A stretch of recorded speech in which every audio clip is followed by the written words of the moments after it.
Welcome back. We are here for the Experts Need to Know show. It's something that we do each Monday, and today we're talking about, are colleges even going to exist? What's going on with our universities right now? Because it's a pretty confusing space. We've got some headlines that we're going to look at and a kick-butt panel of folks that we're going to be talking to that we're going to walk through that whole stage of going from college and university into the workspace. What do you actually need, and what are people actually doing that will help them be successful in that space? But before we do that, let's show Book of Experts TV. Time for Book of Experts TV. Topics you love. Experts you trust.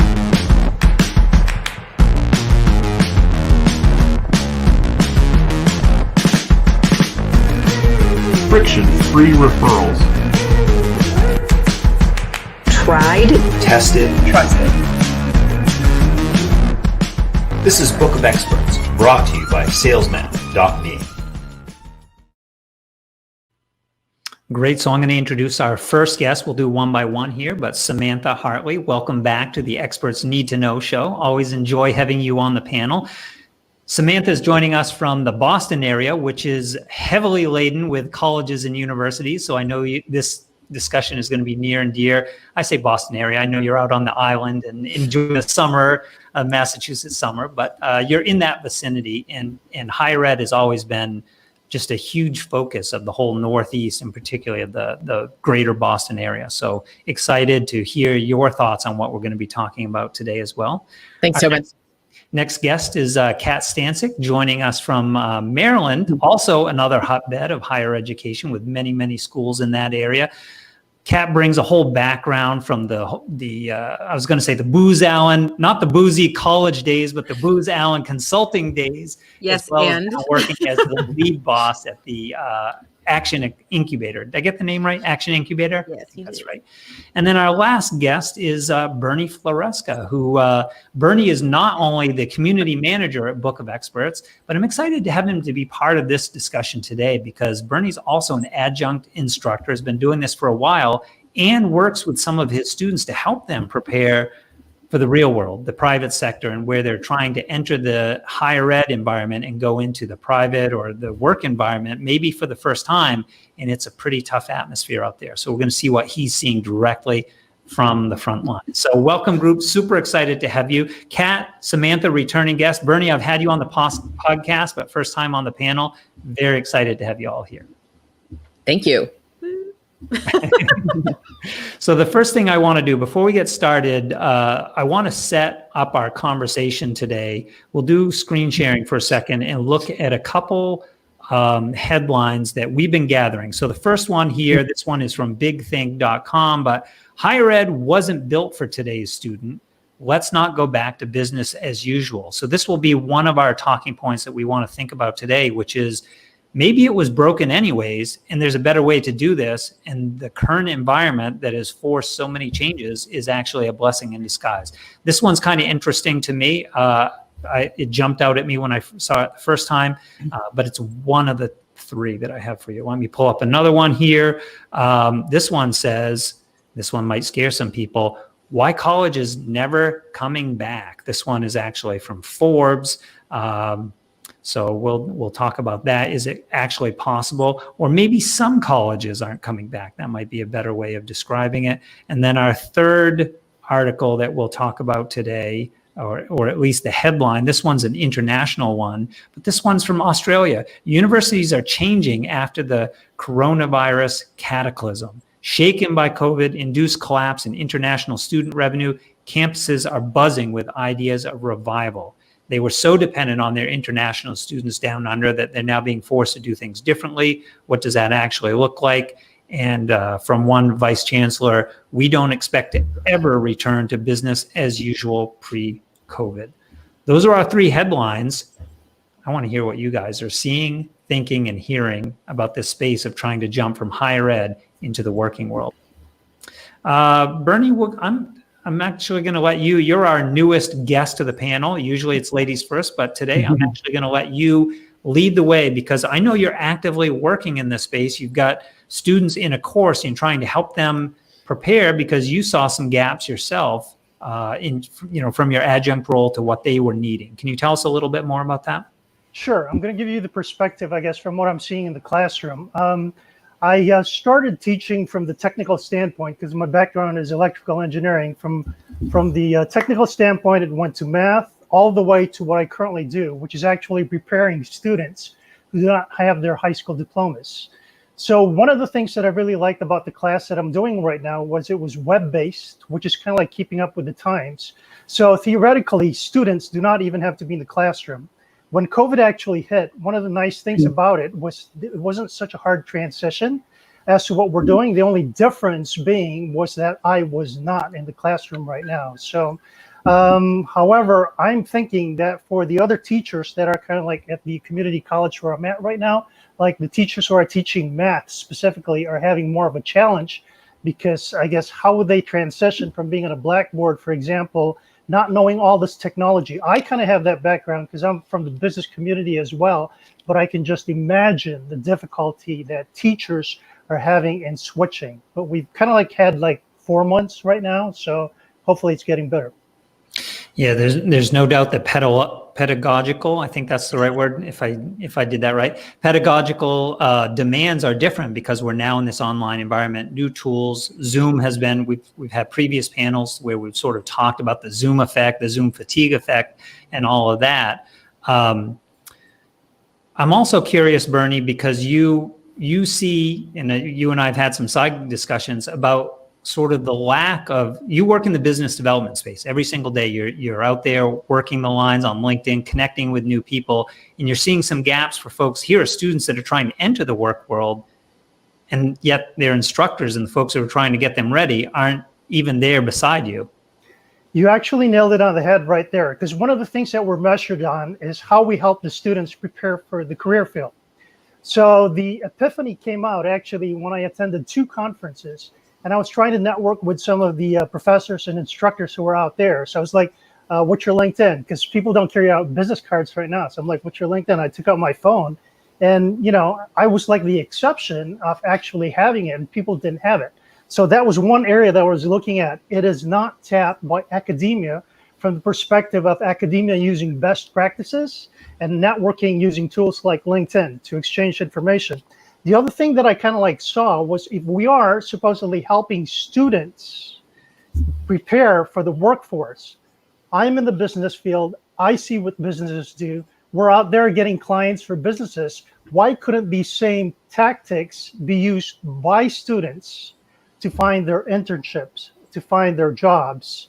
So the push, I guess, that I needed was one day, my niece visited me. She's going to college, and she said she was looking for an internship. And that's kind of like what pushed me over the edge to say, hey, why don't you do something about this? You know how the business world does it. Why don't you transition that over into schools and universities? All right. So I'm missing something here because LinkedIn started as a resume and recruiting space, a big database of people who are looking, for that employment flexibility to jump from one position. All of us here have used LinkedIn, at least predominantly in recent months, or years, to generate business, new opportunities for business. So it has that as well. Where's this gap coming from? Kat, Samantha, what are you guys like? Why is this even a question of what Bernie is seeing, that the academia has sort of not entered this world to help their students get ready? I mean, in my experience, I've pulled interns. I used to live in a college town, and I was in proximity to a very good school. And so because of my kind of community outreach that I did, I befriended the career services department people, and they would send me interns. And I may have actually been the one to initiate that, but I think it came out of kind of an organic conversation. And we also did little kind of role play things. I mean, they weren't really role plays, but like where we would have a dinner, and that would be an opportunity for the kids to network with business people from the community. So they were trying at least to do something like this. But as you're saying, like when it comes to what I think is the easiest thing of all, which is getting the kids onto LinkedIn and to begin to show them what online networking would look like. I don't want to make a sweeping generalization, but I don't think it's been anybody's experience that colleges and universities outside of trade schools ever do anything that is really practical and has immediate applications. Almost always it is abstracted from the real world and doesn't necessarily apply to anything like that. I mean, I would even look at something, a trade school. I heard of someone who did a massage class, and over the however many months that the thing went on, the marketing part of it was the last half day of the Friday before they graduated. And I was like, really? Because you're going to need a little more marketing than that. So I just feel like it's this bias against practical application. Like, I don't assume that everybody who's a college student right now intends to be a graduate student and then become a college professor. And if that's not their career path, then they're going to need to have more practical tools. Kat, you're the lead I'm boss. like waiting to jump in. I know. All right. You got the stage, girl. Because look at the outcome. What is it that college and universities and master's programs and even PhD programs, what is the result? They are creating someone who fits in a system. What is a system? It's a system that is managed by corporations, large corporations at that, which basically have the money to lobby, to get, access to political advantages and things like that. So what is it that they're actually trying to accomplish? They're not accomplishing what they're trying to accomplish is not in alignment with what people, young adults, want to achieve now, which is this freedom of time, of money, right? Which has always been the case for a lot of people when it comes to college. Why do you go to college? To make more money, but also of time, right? This is a new value that is really coming up. And what I mean by a new value is it's one that people are willing to honor instead of sacrifice. It's not an either or anymore. So what do? Well, people are turning to entrepreneurship, the American dream. This is a country which actually allows and supports people to think independently, but also actively pursues people, makes people not be that way. So if you look at what do you do when you go to get, to get in high school and grade school and all that, you wake up, you do this, you do that, you get a check mark. That's what corporations, that's what companies is. That's what I did at Booz Allen.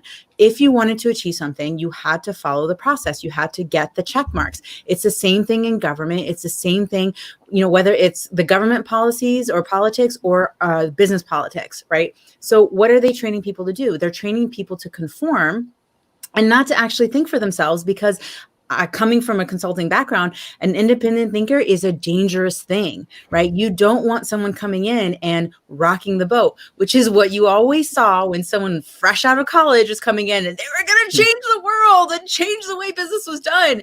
And they would come in and you'd just be like, okay, calm down. Like, you're not going to change how things are done in this business. It's established. There's a repeat recipe, right? That is proven for them because they get large corporate contracts, large government contracts, whatever it is. So right now things are changing, and the colleges are not willing to adapt, which is something that is, it's groupthink essentially. I'm going to keep doing things this way because it produces a certain result. The problem is that the taste of the country has changed and no one wants that recipe anymore, right? No one wants to keep eating the gruel. We want something with a little more flavor and pizzazz, and are willing, like when you go to an Eloquent restaurant, to have a smaller portion of it to be higher quality, right? So it's all about what you want to do. And what do college and universities actually, I have my MBA. I have 9 business certifications. I'm an education junkie. I could have gone my doctorate, right? Choosing not to, because it doesn't actually add to the value. And the issue is that it doesn't add to the self-worth component that women and men experience from a young age. And it doesn't give them the self-perspective and the inner work that they need to do to stand in their own power, to understand that they can make a difference, but they don't know how to do it within the cog, right? Yep. So they need to create their own infrastructure in their own environment. And that's where, especially with COVID, it just hit the fast forward button on what was already happening. So now people have the opportunity to bypass and to actually put some effort into learning things that are tangible.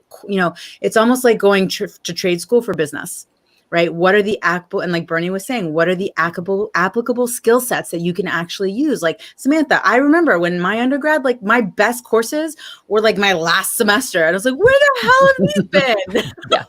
Yeah. To do 101 on everything until I could finally get into some real meat of it. Whereas people who are doing trade actually have a competitive advantage. And that's what people don't understand, is that your interest, your passion, you don't tap into that until post-college, post multiple years in the corporate environment.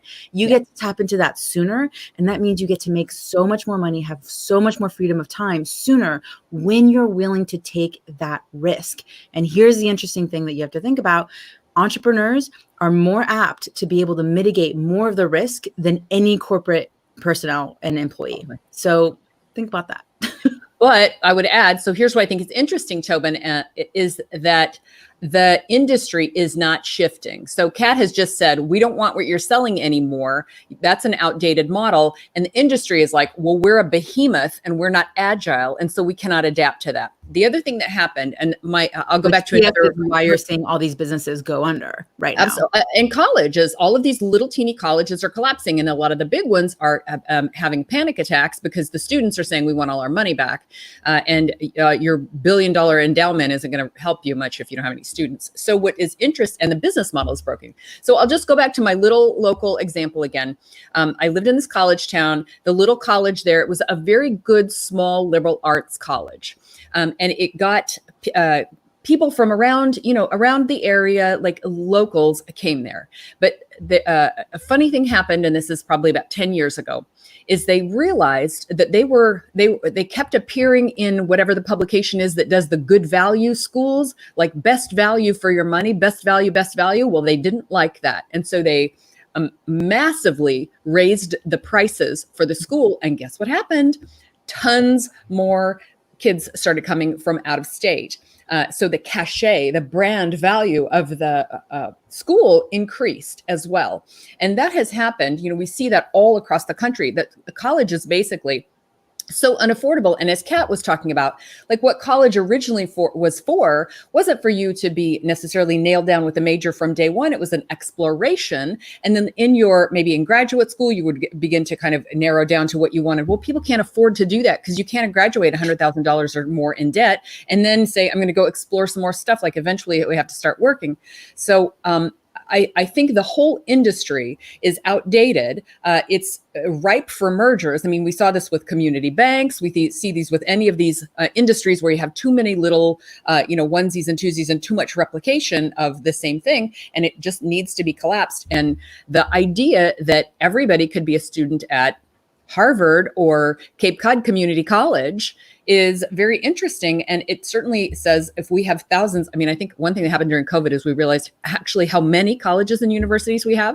And if you could go anywhere in the world, then why would you go to there? So that to me, the need to change the business model is one of the most interesting things here. I think it's really exciting. I'm like, I wonder what's going to happen next. It does feel like the whole process has just been accelerated. Like we took a 10-year jump of, Yes. I can't imagine any other circumstance that would have forced what we're seeing other than 20 or 30 years over time. As Kat, I think you were the one that said, as tastes change, people are just making different decisions. But this was, we can actually work from home and we can function pretty well and maybe better. And now we can do the same thing with school. It's just that the companies and education systems were basically dangling over the fact that they don't know the quality of work and they don't know what you will do on your own. So it's a distrust from them to us. And it's really what it is, because you don't know that person's going to produce. Now, it's safe because what you have is people that you've been working with are working from home. But what happens when you have to hire new people and you don't know them and you have to manage them, right? So here's all the opportunity, and what you want to make money, start and make more money. Start talking about how you can efficiently teach your kids at home and how to be able to manage your employees at home, right? So that's the next wave of information. But here's the thing: is that it has forced companies to do what was already technologically available to us, right? And it has to do with trust at the end of the day. So how do we build that, and how do we allow people to stay? Basically, with especially the educational environment, is we took away what they put millions, hundreds of millions of dollars behind in terms of their competitive advantage, which was location. And we've all learned in college and even in high school, location, right? That's the most important thing when it comes to marketing and positioning. What happens when you take that away from someone? right? And then you're looking at how that affects, businesses in terms of being able to reach across and be like, oh, well, my competitive advantage is that I'm local to you. No, my competitive advantage now is that I'm on the internet and I can provide service and support to you at any time of day, right? So the tastes are also aligning to what people actually need in terms of growing their own selves, be able to provide for themselves and be able to educate themselves. And basically looking at how colleges have now gone from these very defined, programs to this, create it yourself programs where you just basically need to pull here and there to be able, and we're basically forcing evolution to happen and to be able to meet people where they actually are. And it really feels empowering. It's messy as hell right now, but it's about damn time. Bernie, isn't this the survival of colleges and universities directly related to your students are either going to prosper or they're going to be facing these huge debts to get their degrees, whatever level that might be. And if it doesn't move them forward, it was a wasted investment, isn't it? That's actually part of the discussions that I'm having with some career services departments, because one of the things that they're doing right now is measuring how many students, apparently up to 6 months after they graduate, and finding out whether they're placed for jobs that they were there for. Years ago, I went to DeVry Institute of Technology, and one of their biggest things, when it came from marketing, was that they promised you jobs, that they were number one in placing students to come from that. And it occurred to me as I've gone on in the academic world that wasn't necessarily like such a big push. And then you have something like LinkedIn, where you could essentially create your job market. You could essentially find the people that you do want to talk to for what it is that you want. And to Kat's point earlier, you want to try to fit into a cog, or you want to expand your entrepreneur wings. Well, when you know how business operates and you get these skill sets, even as a student, then the world is your oyster, pretty much. Is how that happens. Well, think about that. Like what Bernie said was basically talking about how do we take the best of both worlds of people who are going into trade skills. And what do? When they take apart an engine, they have to put it back together. That's their test, right? And if the engine doesn't turn, you don't pass. So what do? And this is what finally happened. I had to get all the way to an MBA to get a practicum, basically, right? To go out and actually support a business. And it wasn't until the very end of my MBA program that I started doing that. So what if you brought that experience into the brick and mortar establishment of college universities and actually had people apply their skill sets as they were learning them? Don't you think that would actually reinforce the cognitive behavior and what, help them adapt to what would be the right decision-making skills when they're faced in an environment where they actually have to make a decision? Because I'll tell you, even after an MBA program, I was not ready to be an entrepreneur. They taught you zero about marketing, sales, lead generation, all the components of being able to actually run a business. I was ready to be a cog in a wheel at a higher level.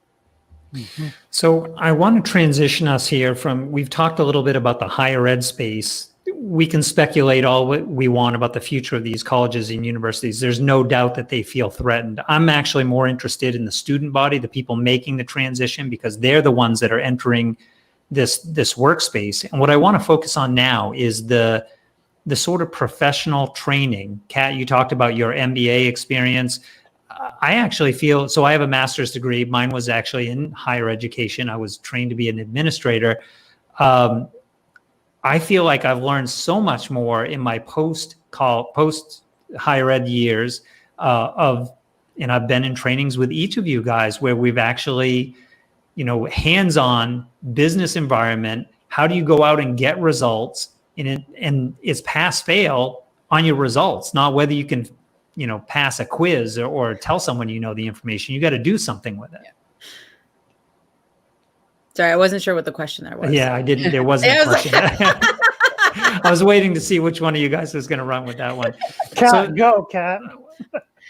Well, Samantha, I want to ask you, because your expertise is really helping people. So you're working with consultants who have been in that high, that big corporation in many cases. Now they're also making the entrepreneurial leap. So they might have gone higher ed into one of those big employers. Now they're trying to, I don't know what we call that, when they're making the entrepreneurial leap, however you want to describe it. And you're helping them, achieve higher rates with with less demand on their time. So do it in a more efficient way. Yeah. What are you seeing in the professional training space that's helping people get ready for that kind of orientation? Well, my clients have been in business for at least a year. So I work with people who have been out there.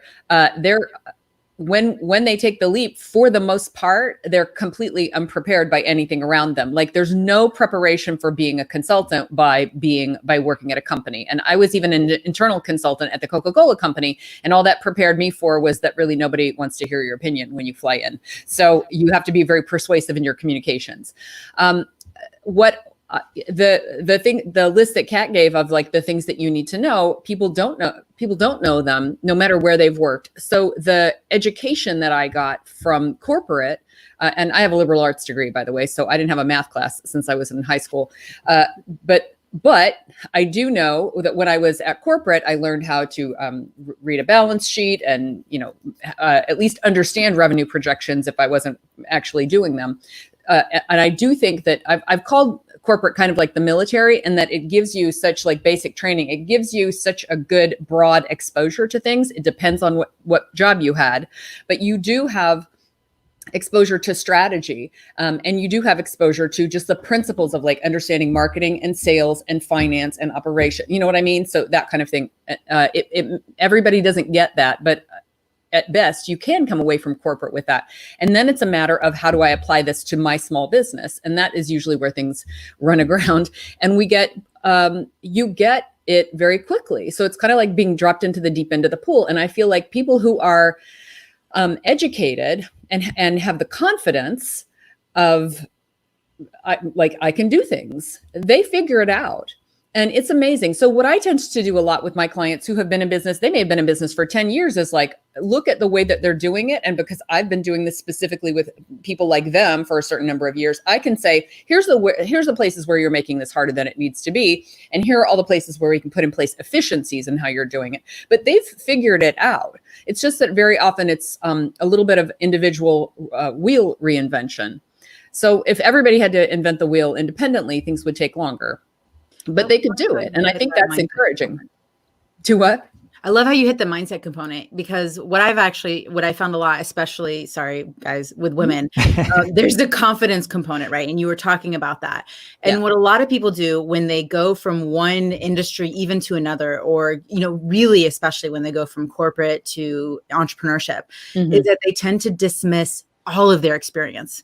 Right. So just because I, did $1 billion grant management, that means that, I don't have the qualifications to manage a company that does $1 billion in business. Right. Just because I did this, I can't do this. And they don't realize that a lot of their corporate experience actually parlays into entrepreneurship experience.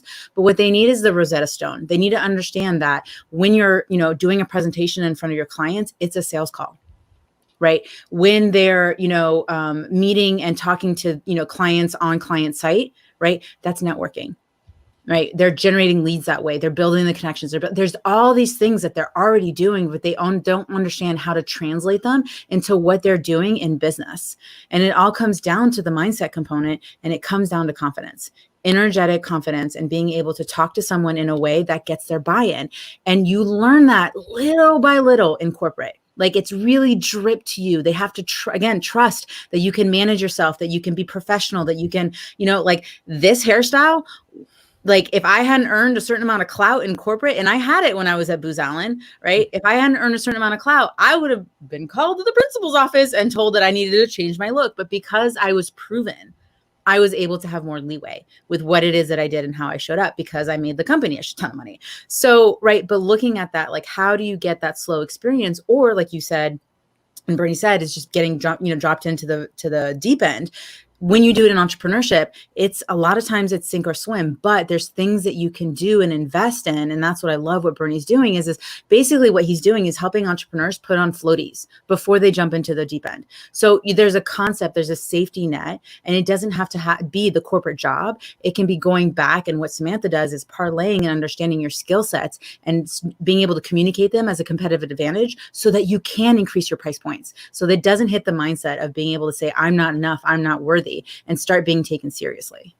What I think has been so reaffirming about the COVID time has been for all of the entrepreneurs who didn't experience this as a catastrophic, who really were like kind of taking it in stride. I mean, I think everybody had kind of like a shock to the system. And then we're like, okay, well, it was a tough month. And then we go on, or, well, lost a couple of clients, find some new ones. And that kind of resilience, I think, is the core, like that you're talking about as confidence. I would say confidence/resilience. That kind of resilience is, to me, this is why I love small business, and I call it the backbone of the economy, because small business owners and entrepreneurs and consultants, like we are resilient because, when you're at corporate, you may have some P&L responsibility, but you don't have complete P&L responsibility, like for the whole entire company. I remember when I was in the field and I made like a $100,000 mistake or something like that. It turned out not to be that bad, but at first I thought, oh my God, I won't be able to pay this out of my own money. Like it was too big a mistake. So we figured it out.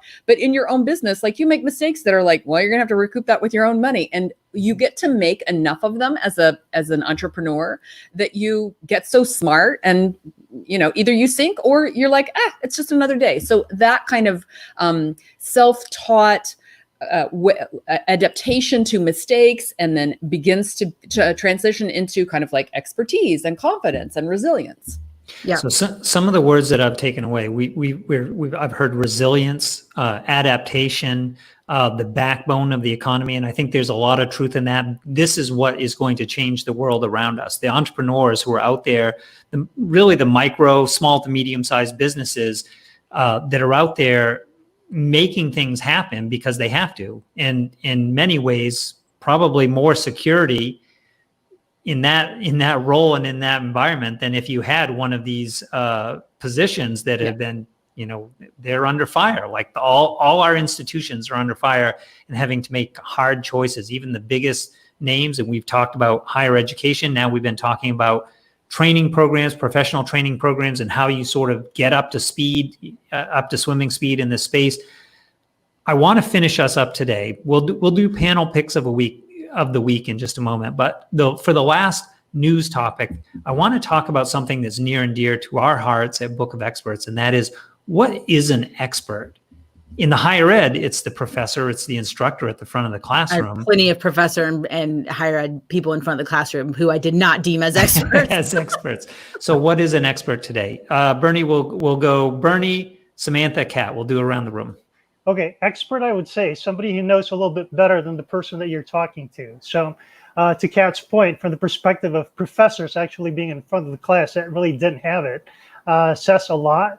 But in the current economy that we're in with people, one of the things that came to mind when we were talking about all these people who kind of like jumped the boat from corporate into entrepreneurship, one of the things that I had to like discover myself is it's okay to reach out, because some people have been along that same path as you. They may not necessarily be expert from the standpoint of knowing way, way more than you do, but they've been through that same path. So just them knowing a little bit more about their experience and sharing that with you, to me, consider them an expert, because they obviously moved my business forward from that little knowledge that they gave. We're one step ahead. Yeah. One step ahead of where you are right now. If they're walking that same path, that can be your expert, maybe not the expert of the space. 100% agree with that. I think about that often because there is a past version of ourselves that was stuck before we figured it out. And sometimes those are exactly the people we should be helping most. Samantha, how about you? What is an expert in your world? I love that definition. I really believe in it too. It's like, you don't have to be the most knowledgeable in all the land about your thing. You just need to be more knowledgeable than those you help. But I also wanted to kind of add an internal component, because I want to earn the title of expert for my audience, and I want to feel in alignment with it myself. And so I have a drive to know. I want to be a student of my field and my profession. I try a lot of stuff on behalf of my audience that goes horribly awry, and I learn those things on their behalf. So to me, it's someone who is so committed to being a resource to those who look to them as an expert that they dedicate themselves to ongoing pursuit of this evolving knowledge and understanding. So I'm always studying, and luckily I love the field of marketing and business development and sales. Like I love all this stuff that I work with, and I can't stop studying it because I'm obsessed with it. And I think that's, to me, what a true expert is somebody who's like really feels compelled to, play the violin, study whatever they're studying, and get better at what they're doing. I love that you brought the being a resource angle into that, because normally when people hear that word expert, they're thinking, well, that's the one that has all the answers. But what I just heard you say was they're so deeply ensconced in this topic area. There's such a nerd about this topic area that they're always getting better. They're always growing. They're constantly adding new elements. And that ultimately is what defines their expertise.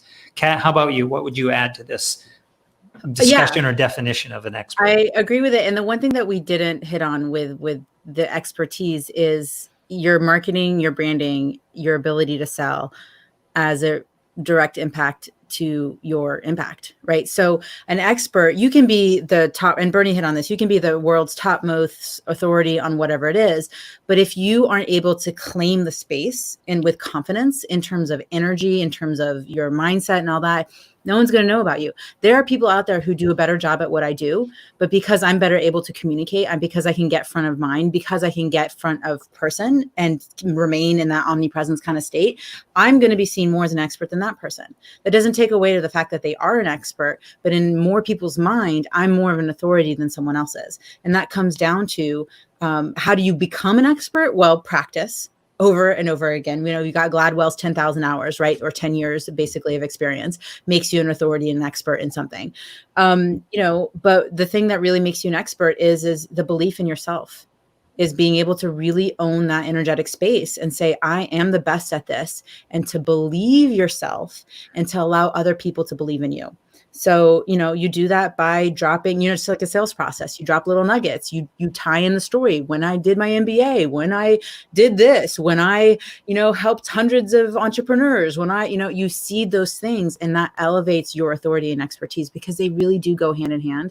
And then basically looking at a true expertise, like Samantha said, which I love that, because there's a difference between being a true expert and then being seen as an expert, is really looking at the impact. What is that person's values? Do they align with yours?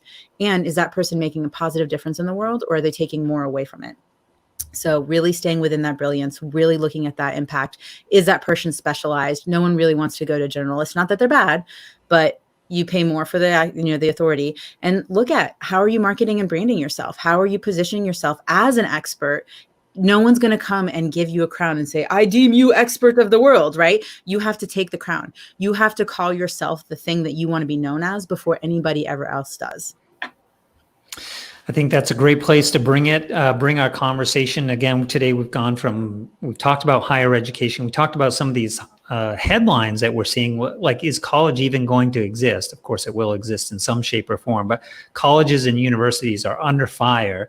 They are being forced through this accelerated change process, and what will come out on the other side, I don't think any of us fully know, but their business model is under pressure. The inventory or the outcome of their work is facing new challenges today, and that's what we've been exploring all the way from higher ed environment through professional training, and now into what it means to be an expert in your space, whatever that might be. I'm going to give you guys one break for a moment here. I'm actually going to jump on the screen. We'll talk about, we haven't done this for a while, but SalesMap is the sponsor of this Book of Experts show. And I think it's relevant today because we're talking, SalesMap is a sales training company. We work specifically with experts, expert-based businesses. That's coaches, consultants, thought leaders, experts, agency owners who basically want to bring on a sales team so that they can do more of what they do best. If you're in that position, we'd love to have a conversation with you. That's our little plug for SalesMap, because again, they are underwriting the development of this show, Book of Experts. And for our guests, I'm going to come back to you in just a moment. We're going to talk about your favorite pick of the week. We'll do a roundtable, because that's always one of my favorite parts of the Experts Need to Know show, is actually great, apps, books, things that you might not know about. They're going to discover it and share it with you. So with that said, who is first up today? Kat, you've been quick on the draw today. I think I'm going to lead with you. I was totally hoping you were going to go with Bernie. You're on the spot, girl. So what I've been looking at more so is looking at mindset and components. So, Tony Robbins talks about mindset being an 80-20 thing, 80% mindset, 20% skill set. I actually think it's higher than that. So I would encourage people to go out and start looking at who resonates with them as it relates to someone who can help support them, elevate them, and build that confidence as it relates to their mindset. So that's more of a go do that versus an actual resource. Where would you have them start? So Tony Robbins has, I think, look, as a woman with Tony Robbins, I mean, he's great in certain areas, but I can't fully support the man because he's a bit of a sexist. Even though he's married, that doesn't excuse it. So got problems with his wife, but like go out and find the person, like whoever you respect, right? So if you respect Samantha, ask her who she follows. It's also a great way to start a conversation. If you respect Tobin, go ask him, who does he like? Because that might actually, instead of going to your go-to person, try adding a little bit more diversity in who you're listening to. Like TJ Jakes, like the pastor, he's always great, kind of hits the, everybody, whatever religion, doesn't matter, God, source, universe, really self-empowerment. He's really great. So I would, can't go wrong with him. And then, go to your people that you admire and ask them, because it's a great way to start the conversation, because we always love talking about ourselves. So focus on mindset, find who's a good fit for you. If you're not sure who's the right fit for you, or you need more options, go talk to people who have already done, or they are where you want to be, and ask what was really helpful for them to get there. Is that a good summary?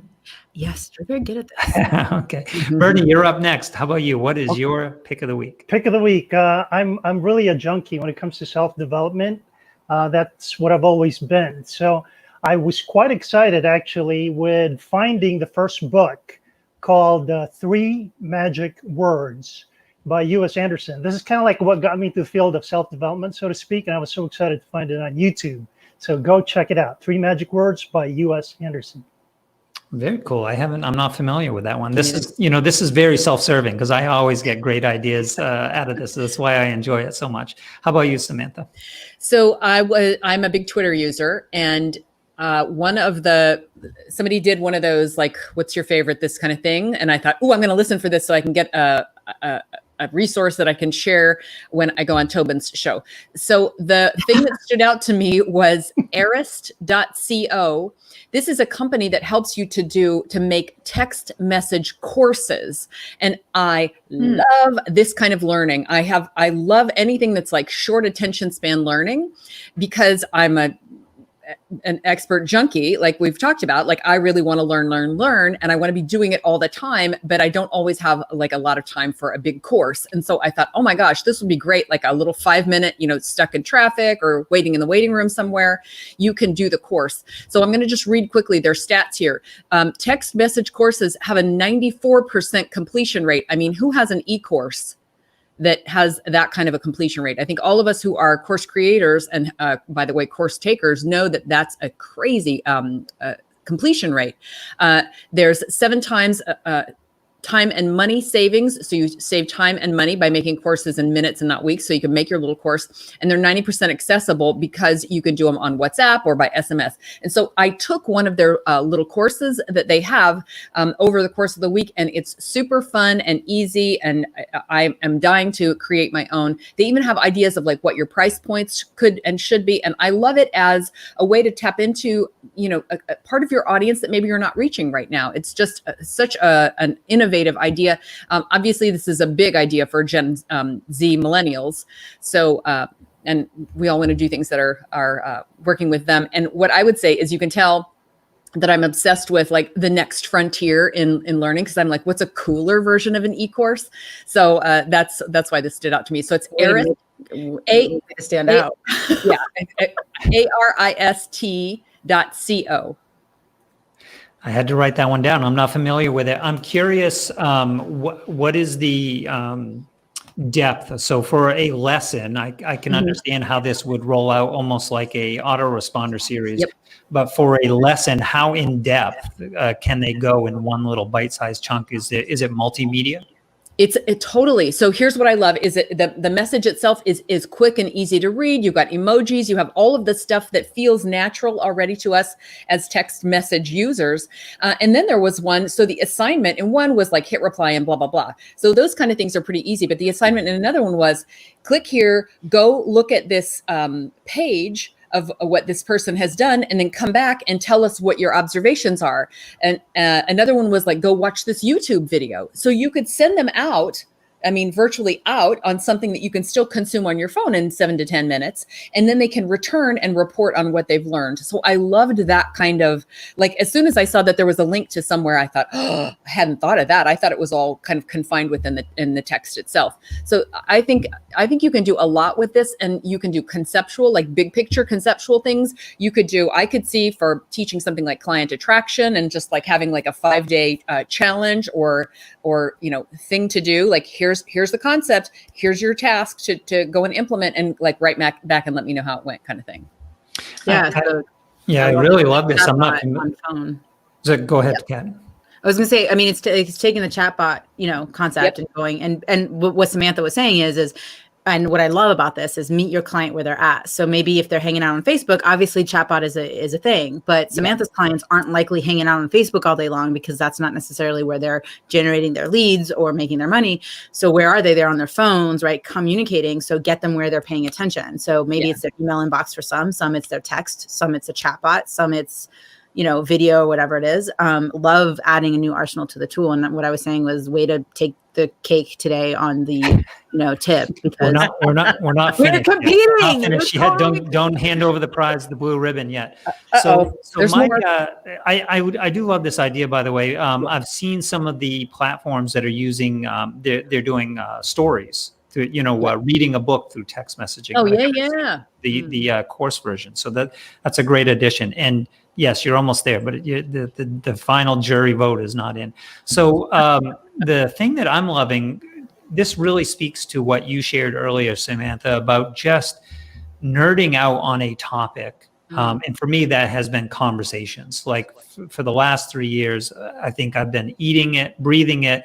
It's part of my daily work, but it's just consumed my attention to the point that I was buying all kinds of books off Amazon. God, Prime is just the worst, most dangerous thing in the world to me when I see these books. But I was so interested in anything that was talking about conversation, getting a little bit better, small talk.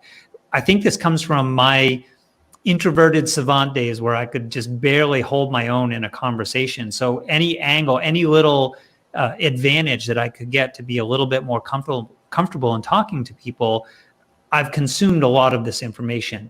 And then last week, I actually discovered a new book, which I hadn't known about, hadn't seen the title, and yet it's been the best of all of them. Would you guys like to know what the title is? Yes. So have you guys read this? It's called Exactly What to Say. Yeah, it's a very short will book. now increase in terms of their purchasing of that book. 30 or 40 pages, and the pages are like half the page is text, and the other half are using really big letters. So this is, I've been reading it over a couple days. Just I'm delaying the gratification of finishing this book. But what this is phrases exactly what to say. It's probably a couple dozen phrases that we use or could use in our conversations to be more impactful, more influential. And it's a breakdown of what those small number of words are and why it's actually working for the other person. And I'll give you one example. When you're conversing with someone, Bernie, this might be helpful for you when you think about your students and your mentees that you're bringing along. But many times if we say to someone else, you should go do, or we direct them in some way and give them that suggestion or recommendation, there's a little bit of defensiveness there. I don't know about you guys. I have a little bit of a rebellious streak too. Someone tells me to do it, I'm not always introvert and a rebel. I mean, yes, bad combination, isn't it? But if you present the same recommendation and say, well, most people will do, and then you fill in the blank after that, our brains are, we want to believe that, most people are logical. We're logical too. So we'll kind of follow that direction. So this book is full of just all those little, caveats that you can adjust your phrasing a little bit. And for someone who again, gets nerdy about conversations, this was like, oh, I've seen some of these, but I haven't seen all of them, and I didn't always understand why they work so well. So finding it in one little book has been kind of a fun one. I think, Samantha, you still win, though. Yeah. I really like the coursing. It's just the novelty. But you're close, like first. So what the last thing I'm going to do, I'm going to put a banner up for folks. We have one here that it says, hey, join us for the speed networking right after the show. This is something new that we've just started to do. We've only, I think we've done it once or twice so far. But if you haven't done this, boy, you're in for a treat, because we've been doing this networking right after the show. We can obviously continue the conversation. We can talk about higher ed, the future of higher ed, where we're going with these training programs, what an expert is, all the different questions. I bet some of you out there actually have thoughts that you'd like to share as well. But when we do the speed networking, we're using the Blitzer platform to actually get together and have it's a really interesting thing. If you've never done this before, it's like speed networking or speed dating for the business set. So it's actually going to match you up in 45 minutes or less. You're actually going to have 5, 6, or 7 conversations with really interesting people who are either here on the panel or maybe in our audience, or just coming in for the networking event, because it's a great way to meet new people in your space. So I invite you to do that. The link to Blitzer is actually in our comments down below, wherever you're watching this. We're on 7 different platforms. So if you're not finding that, we have a LinkedIn event. It's on Facebook as well. Everywhere we're live streaming, we're trying to get that link out to folks. I'll make sure we share that in a moment as well here through the system. But I wanted to make sure you guys saw that so you can join us with the speed networking right afterwards. Any last thoughts from the group before we finish up today? Kat, you're at a loss for words. No, I'm not fucking. I'm territory. Rude as hell by always dominating. You know, it's funny because people are, you know, we talked about the investments in terms of, you know, undergrad, graduate, you know, even doctoral programs, right? We're talking about hundreds of thousands of dollars. Think about that in terms of what if you redirected that towards investing and pursuing your passion and your education towards mastering a skill set to grow your own business. Your ROI would be so much higher than what you probably got in getting that, you know, college degree or that master's degree even. And I know I spent $80,000 on my MBA and, you know, whatever it was on my undergrad, right? So think about that and think about the mindset and looking at investing in yourself and growing yourself, because the other thing about someone who is an authority and an expert doesn't do it alone. They have a team. They have people they rely on, and they have people they've learned from. So it's not a solo thing. Great words to finish us up. Samantha, Bernie, anything you'd like to share? I'll add a tip, which is that one of my favorite networking questions is to ask people what their undergrad degree was in. Not everybody has an undergrad degree anymore, which is an interesting conversation in itself. But you'll find that someone's undergrad degree will kind of tell you what their original kind of whatever was. And there's crazy stuff. I once spoke to someone who was the chief of staff to a president, and she said, "You want to know what my undergrad was in? Zoology." Probably a really good fitting major to eventually end up in politics. I was going to say no comment to about where they ended up in the White House. And anyways, we won't go there. Bernie, any last words from you? I'm ready to speed network. Those are my last words. Super. Well, I will see you guys over there. I'll put the link in the comments. Again, it's an event on Blitzer. We're doing it's called the Book of Experts Meetup Mixer. Blitzer is BLITZR.com. There's no ER on there, just R.com. And look forward to seeing you guys in the networking. Cool.